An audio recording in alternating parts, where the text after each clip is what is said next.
still fresh and green, there lived a good and gentle man named Enoch. Enoch was special. While other people went about their busy days, Enoch would take long, quiet walks. And on these walks, God himself would walk right beside him. They talked and shared secrets like the very best of friends. And because their friendship was so pure and true, God decided to show Enoch the secrets of the entire universe.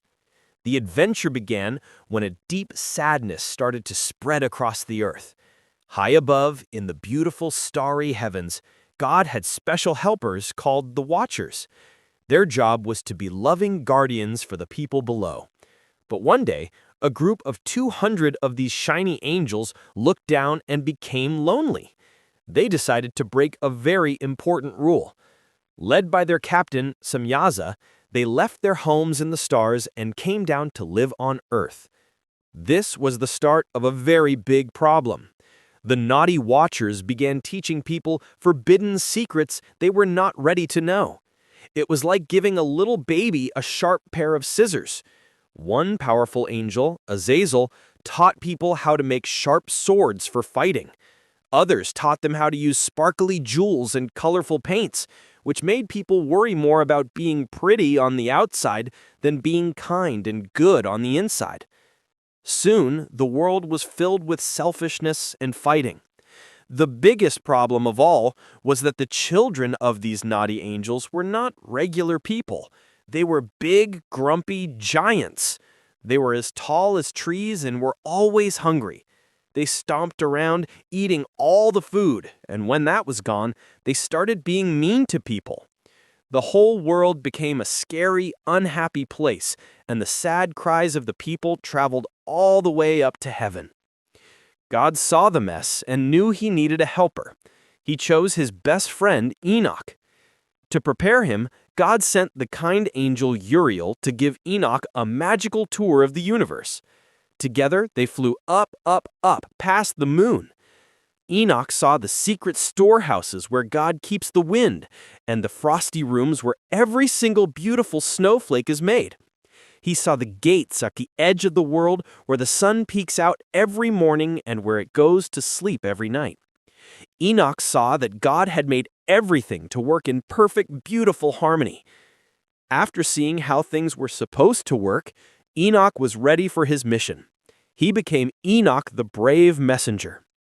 The naughty Watchers, seeing the terrible giant problem they had created, were very sorry. They begged Enoch, "You are God's friend. Please tell him we are sorry." Enoch bravely took their message to God. God's heart was sad, but he gave Enoch a sad but necessary promise to deliver. The world was now like a beautiful painting that had been completely covered in mud. The only way to make it clean again was to wash it. God told Enoch to tell the Watchers they would not be allowed back in heaven. Instead, they would be put in a timeout, hidden deep inside the earth. Then God would send a great big rain, a giant flood, to wash the world clean of all the giants and all the meanness so good people could have a fresh start.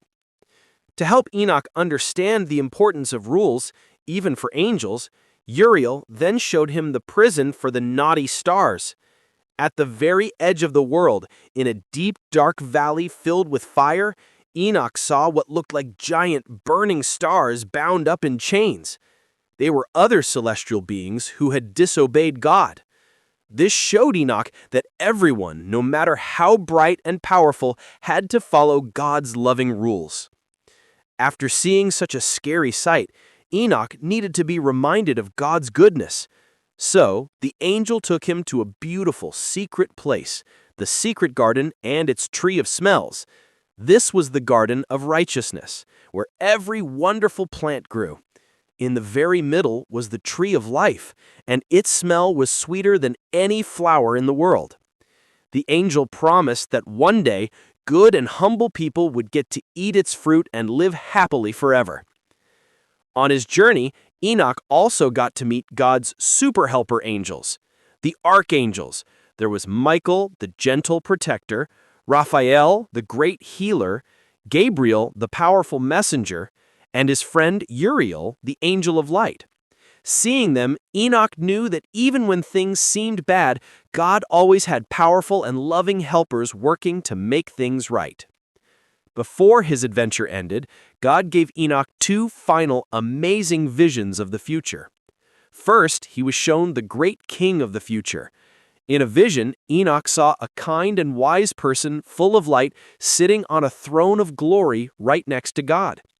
God explained that this Son of Man had existed even before the world was made, and one day he would come to be a light for everyone and bring true justice and peace to the world.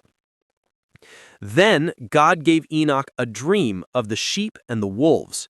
He saw the whole story of the world as a big flock of white sheep who were God's people. Scary wolves and lions kept trying to hurt them, and for a long time the sheep were scared. But at the very end of the dream, a special little lamb was born. He grew a big, strong horn and chased all the bad animals away, leading the sheep to a beautiful, safe new home. This was the promise that a hero would always come to save his people. Finally, after Enoch had seen all these wonders and carefully written them down in his book, his work on earth was finished. He had walked with God for 365 years. One day, the great angels came to him and said it was time. They took Enoch on one last journey to heaven where he was changed.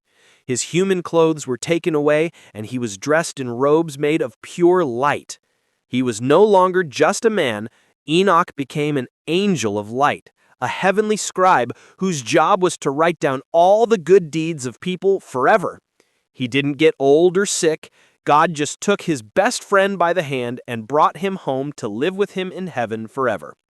And the amazing stories from his secret book were left behind for us, a grand adventure to remind us that we should always be kind, that there are more wonders in heaven and earth than we can imagine, and that love and light will always win in the very end.